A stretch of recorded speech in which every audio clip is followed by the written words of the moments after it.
मित्रों नमस्कार। अपने बीच भारतीय जनता पार्टी के माननीय राष्ट्रीय प्रवक्ता डॉक्टर संबित पात्रा जी आपको संबोधित करेंगे। मेरा विनम्र निवेदन है पूर्वोत्तर के प्रभारी और राष्ट्रीय प्रवक्ता माननीय संबित पात्रा जी से आपको संबोधित करें। धन्यवाद संजय जी, आप सभी का अभिनंदन।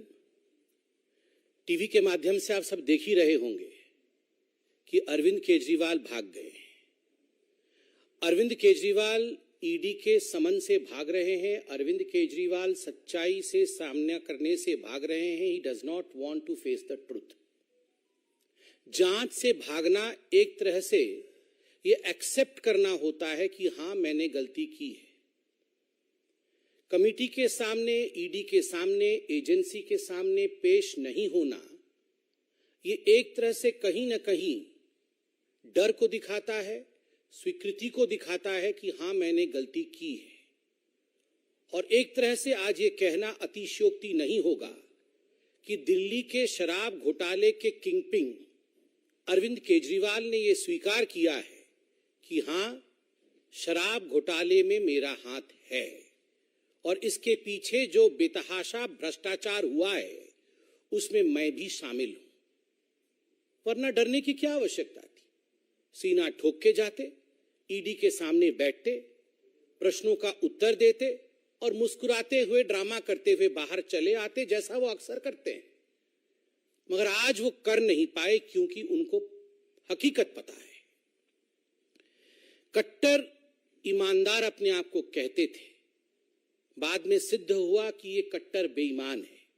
और आज तो ये सिद्ध हुआ है कि जो कट्टर बेईमान है वो कट्टर बेशरम भी है। This is shamelessness. Running away from the agencies who were probing the truth is shamelessness.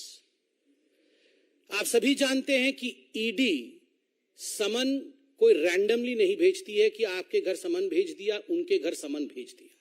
किसी भी संबंध में ईडी अगर समन भेजती है तो वो तथ्यों के आधार पर, एविडेंस के आधार पर, उसके आधार पर ईडी समन भेजती है। और हमें पक्का विश्वास है कि ईडी ने या कोई भी जांच एजेंसी जिसने अरविंद केजरीवाल को समन भेजा है, आधारों के बलबूते पर ही समन भेजा गया होगा। बहरहाल हम ये विश्वास रखते हैं, मीडिया में भी हमने देखा है कि ईडी भी शायद जवाब देगी।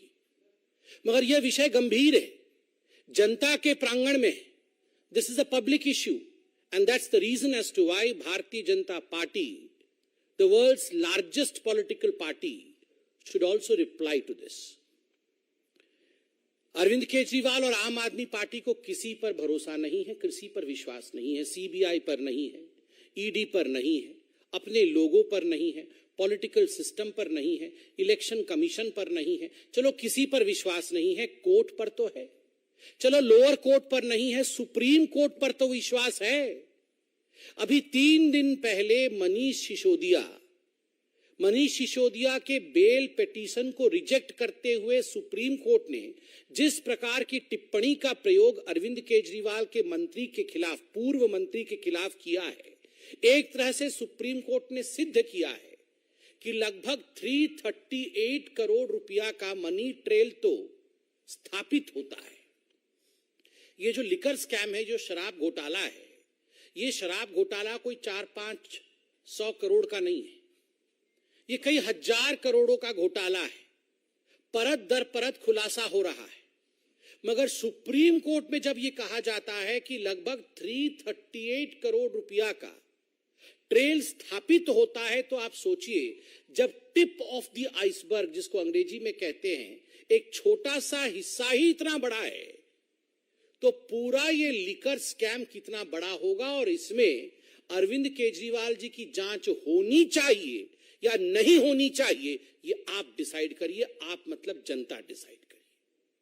मुझे तो आश्चर्य लगता है, ये वही अरविंद केजरीवाल है, बगल में फाइल दबा करके ये रोज 4 बजे जब राजनीतिक पार्टी नहीं थी तो प्रेस कॉन्फ्रेंस करते थे, आप ही लोग बैठे होते थे और प्रेस कॉन्फ्रेंस में कहते थे, आज मैं शीला दीक्षित के खिलाफ खुलासा करूंगा, आज मैं रॉबर्ट वाड्रा के खिलाफ खुलासा करूंगा। आज मैं सोनिया जी के खिलाफ खुलासा करूंगा, आज मैं लालू प्रसाद यादव के खिलाफ खुलासा करूंगा। मेरे पास ठोस सबूत हैं। और जब 5 बजे इनकी प्रेस कॉन्फ्रेंस खत्म होती थी तो अरविंद केजरीवाल कहते थे, खुला दरवाजा है मेरा, खुला दरबार है मेरा, मैं चैलेंज करता हूं लालू प्रसाद यादव से, मैं चैलेंज करता हूं रॉबर्ट वाड्रा से कि वो आए, मेरे प्रश्नों का उत्तर दे, तभी मैं इन्हें क्लीन चिट दूंगा। ये अलग बात है, अभी गलबइये कर रहे हैं इनके साथ घमंडिया अलायंस बनाया हुआ है।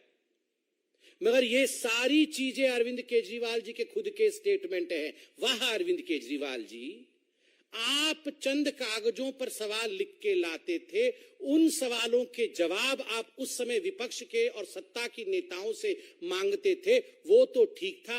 आज देश की संवैधानिक जांच एजेंसी आपको सवाल के कटघरे में जब खड़ा कर रही है तो आप भाग गए, आप प्रस्तुत नहीं होना चाहते। आपने अपने चिट्ठी में क्या लिखा है, चिट्ठी भी लेकर आया हूं, आपने अपने चिट्ठी में लिखा है, मुझे किस हैसियत से बुलाया गया है, एक इंडिविजुअल के हैसियत से, या official capacity as chief minister of Delhi, या नेशनल कन्वीनर ऑफ आम आदमी पार्टी, मुझे किस हैसियत से बुलाया गया है। अरे अरविंद केजरीवाल जी, ये जितने गागर बंद है ना अभी जेल के अंदर, चाहे वो मनीष सिसोदिया जी हो, चाहे वो संजय सिंह जी हो, चाहे वो सत्येंद्र जैन जी हो, ये सारे गागरों के सागर आप हैं। तो करप्शन के सागर के हैसियत से बुलाया गया है। आप जो जानना चाहते हैं कि किस हैसियत से आपको बुलाया गया है, as the ocean of corruption, as the source of corruption, from where corruption emerges in Delhi, जहां से करप्शन जन्म लेती है उसके बाद मनीष सिसोदिया जी तक पहुंचती है, जहां से उद्भव होता है करप्शन का और उसके बाद वो पहुंचती है सत्येंद्र जैन के पास, जहां से करप्शन आरंभ होता है और उसके बाद वो पहुंचती है संजय सिंह के द्वारे, उस सोर्स के रूप में आपको बुलाया गया है। एज दैट सागर, गागरों के सागर के रूप में आपको बुलाया गया है। और ये क्या वीआईपी सिंड्रोम है, मुझे क्यों बुलाया गया है, क्यों?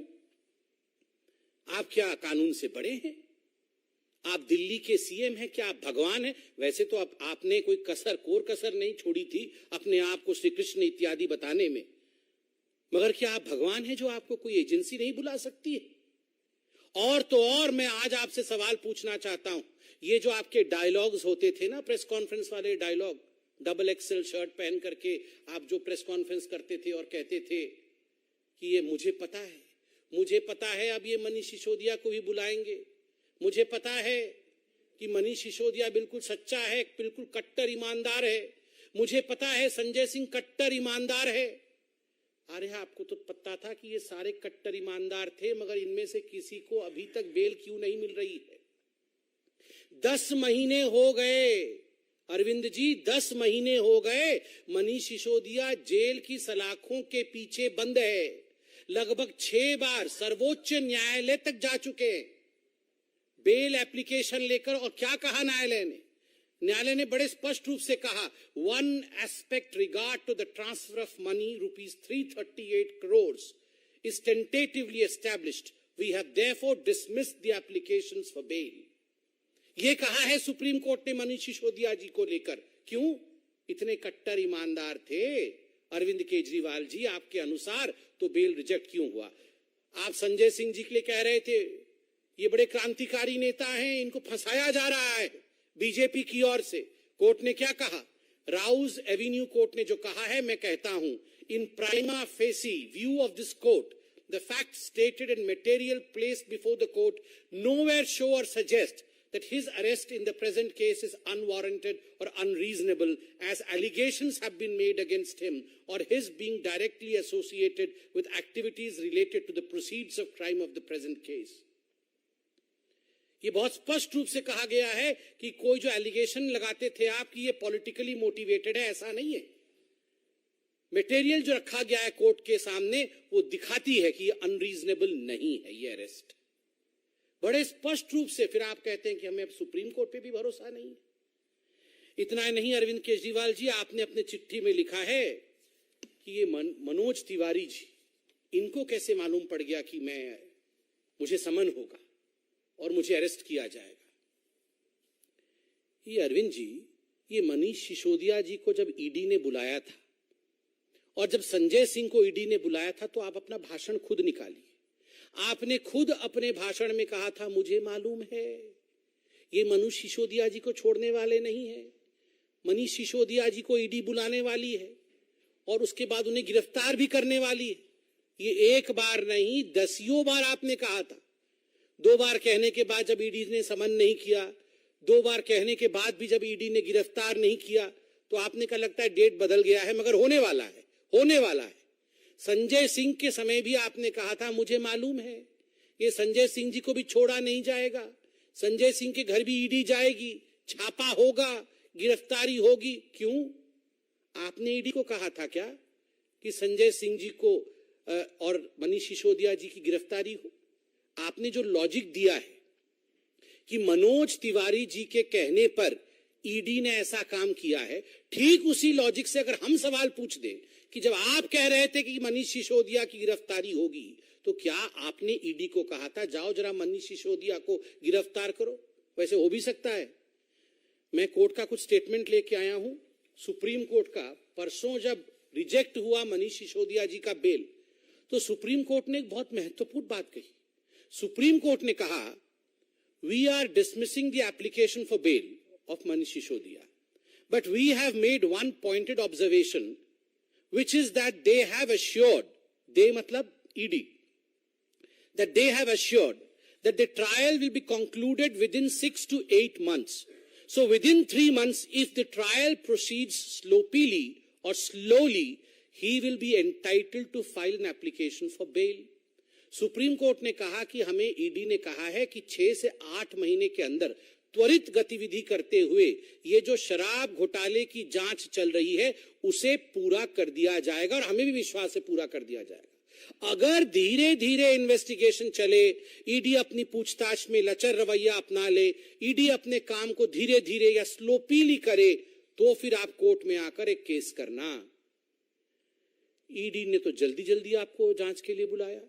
ईडी चाहती थी कि अरविंद केजरीवाल बतौर इस पूरे केस से जुड़े होने के नाते यथाशीघ्र पूछताछ में आए, तथ्यों को सामने रखे, ताकि 6 से 8 महीने के अंदर ये इन्वेस्टिगेशन कंप्लीट हो। मगर क्या कारण है कि अरविंद केजरीवाल कोऑपरेट नहीं कर रहे हैं, और क्या कारण है अरविंद केजरीवाल जी सुप्रीम कोर्ट के कहने के बावजूद ये केस जल्दी समाप्त हो उस पर ध्यान नहीं दे रहे? क्या मनीष सिसोदिया जी बेल में बाहर आए? क्या मनीष सिसोदिया जी अंदर ही रहे? क्या चाहते क्या है आखिर ये आम आदमी पार्टी के सुप्रीमो अरविंद केजरीवाल जी? मुझे तो आश्चर्य होता है, उन्होंने अपने पैराग्राफ में यह भी लिखा है चिट्ठी में कि दिवाली आ रही है इसलिए मुझे छूट दे दी जाए, क्योंकि मैं गवर्नेंस में भी हूं, मैं चीफ मिनिस्टर भी हूं, 2 हफ्ते के अंदर दिवाली आ रही है। वाह, आज दिवाली आ रही है तो ईडी आपसे पूछताछ ना करे, उसके बाद क्रिसमस होगी 25 तारीख को तो ईडी आपसे पूछताछ ना करे, फिर 31 तारीख को तो आपको न्यू ईयर मनाना ही होगा तो ईडी आपसे पूछताछ ना करे, फिर संक्रांति भी आ रही है 14 जनवरी को तो फिर ईडी आपसे पूछताछ ना करे। केवल इतना ही नहीं, आपने कहा मिजोरम में, मध्य प्रदेश में, तेलंगाना में, इन 5 राज्यों में चुनाव है इसलिए ईडी हमसे पूछताछ ना करे क्योंकि मैं रोड शो करूंगा। मतलब ये सारे त्योहार जब खत्म हो जाएंगे उसके बाद 24 का चुनाव भी आ जाएगा। मतलब ईडी अरविंद केजरीवाल से पूछताछ ही ना करे, क्योंकि कभी होली है कभी दिवाली है, और इसके प्रिटेक्स्ट में अरविंद केजरीवाल जी ईडी से भाग रहे हैं। ये केवल एक्सेप्टेबिलिटी है कि हमने चोरी की है। भारतीय जनता पार्टी ने डे 1 से 7 सवाल पूछे थे अरविंद केजरीवाल जी से, मनीष सिसोदिया जी से, संजय सिंह से। आज भी मैं जनता की ओर से ये 7 सवाल, ये दिल्ली की जनता नहीं, पूरे हिंदुस्तान की जनता की ओर से, भारत की जनता की ओर से ये 7 सवाल दोहरा रहा हूं। अरविंद केजरीवाल जी, आप जहां भी आज रोड शो कर रहे हैं वहां से प्रेस कॉन्फ्रेंस करके जवाब दे दीजिए ना। आप इस दूध का दूध और पानी का पानी कर दीजिए। इन 7 प्रश्नों का जवाब देके, प्रश्न नंबर 1, क्या अरविंद केजरीवाल जी ये हकीकत नहीं है कि दिल्ली के एक्साइज पॉलिसी का इतिहास में पहली बार इस प्रकार का रवैया रहा कि जो शराब के ठेकेदार थे उनका कमीशन 5% से बढ़ा करके 12% किया गया। मतलब डबल से भी ज्यादा मुनाफा शराब के मित्रों को, शराब के ठेकेदारों को दिया गया और अपने राजस्व, दिल्ली के राजस्व पर कुल्हाड़ी मार करके ये किया गया। और यह भी बात सामने आई है कि इसमें से एक बहुत बड़ा हिस्सा पीछे घूम करके मनी ट्रेल के माध्यम से, मनी लॉन्ड्रिंग के माध्यम से आम आदमी पार्टी के अकाउंट में ही जा रही थी। दूसरा सवाल, जब आपने नई शराब नीति लागू की उससे पहले एक कमेटी बनाई गई थी एक्साइज डिपार्टमेंट के एक ऑफिसर राजीव धवन जी की अध्यक्षता में। उस कमेटी ने जो रिकमेंडेशन दिए थे कि होलसेल का काम सरकार को अपने पास रखना चाहिए, दूसरों को नहीं देना चाहिए, आपने एक्साइज डिपार्टमेंट के ऑफिसर के उस कमेटी के प्रावधानों को और उनके सजेशंस को दरकिनार करके न्यू एक्साइज पॉलिसी क्यों लागू किया, किसके फायदे के लिए किया? तीसरा सवाल, क्या यह हकीकत नहीं है अरविंद केजरीवाल जी कि आपने ब्लैक लिस्टेड कंपनी जिनको कभी ठेका नहीं देना था उनको भी आपने ठेका दिया? चौथा प्रश्न है, कैबिनेट के नोट के बिना, कैबिनेट के मंजूरी के बिना इन शराब के ठेकेदारों का जिन्होंने आपको मोटा माल दिया था उनका 144 करोड़ रुपया आपने लाइसेंस फी का माफ किया। आखिर क्यों माफ किया बिना कैबिनेट के रिकमेंडेशन के? पांचवा सवाल, ये न्यू एक्साइज पॉलिसी, नई शराब नीति आने से पहले अरविंद केजरीवाल जी किस प्रकार प्रेस कॉन्फ्रेंस करते थे? इतिहास हो जाएगा जी, पूरा विश्व देखता रह जाएगा, आपकी आंखें फटी रह जाएंगी, इतनी पैसे आ जाएंगे, इतने पैसे आ जाएंगे, इतना प्रॉफिट होने वाला है। फिर क्या कारण था कि 10 महीने के अंदर जैसे ही सीबीआई को नोटिफाई किया एलजी ने, आपने आनन फानन में बिना कैबिनेट की बैठक किए जिसको लागू किया था, उसी एक्साइज पॉलिसी को आपने वापस ले लिया? क्या कारण था और किस हैसियत में किया? इंडिविजुअल के हैसियत से, सीएम के हैसियत से, या फिर आम आदमी पार्टी के चीफ के हैसियत से? इसका भी जवाब दीजिए। छठा सवाल, ये सारा कुछ मैन्युफैक्चरर्स रिटेल में नहीं जाए, ये तो कानून है, आपने कानून को ताक में रखा, मैन्युफैक्चरर्स को रिटेल में भेजा, जिसके कारण कार्टेलाइजेशन हुआ या नहीं हुआ? इसका जवाब आप दीजिए। और सातवां और अंतिम सवाल, जो एयरपोर्ट अथॉरिटी ऑफ इंडिया थी उसने एयरपोर्ट के पास जो शराब के ठेके खुलने वाले थे उन ठेकों को एनओसी नहीं दिया। जो 30 करोड़ रुपए दिल्ली सरकार ने लाइसेंस के एवज उनसे लिया था उसको आपने वापस क्यों कर दिया, जबकि वो पैसा जब्त होना था? ये 30 करोड़ रुपए आपने अपने मित्रों का वापस क्यों किया? इन सातों प्रश्न का जवाब अरविंद केजरीवाल जी, यहां पर करप्शन का कैंपेन करने के बाद आज आप रोड शो करने गए हैं, करप्शन शो करने के बाद रोड शो करने गए हैं। आप रोड शो के बाद प्रेस कॉन्फ्रेंस करके अगर इन सातों प्रश्नों का सटीक उत्तर दे देंगे तो हमें लगता है शराब का शराब और पानी का पानी हो जाएगा। हम सब इंतजार करेंगे इन प्रश्नों के उत्तर का। अरविंद केजरीवाल जी, भागिए मत, छुपिए मत, डरिए मत। अगर आपने गलती नहीं की है तो आपका बाल भी बांका नहीं हो सकता है, और अगर हां आप किंग पिंग हैं तो कितना भी भागने की कोशिश करिए, कहीं भी आप रोड शो करिए, एक ना एक दिन करप्शन शो होके ही रहेगा। बहुत बहुत धन्यवाद मित्रों। रविकांत राय, times now Bharat.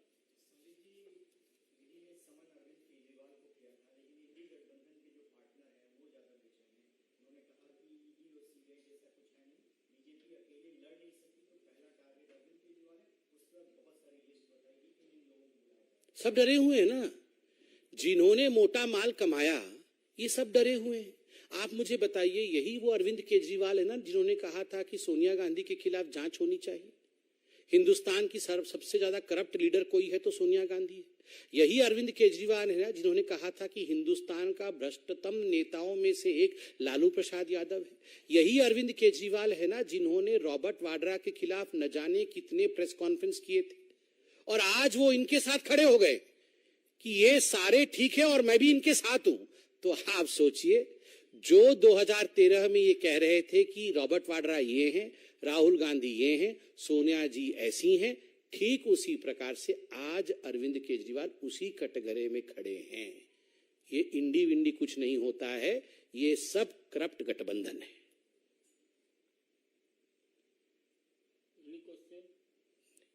Thank you. Pallavi.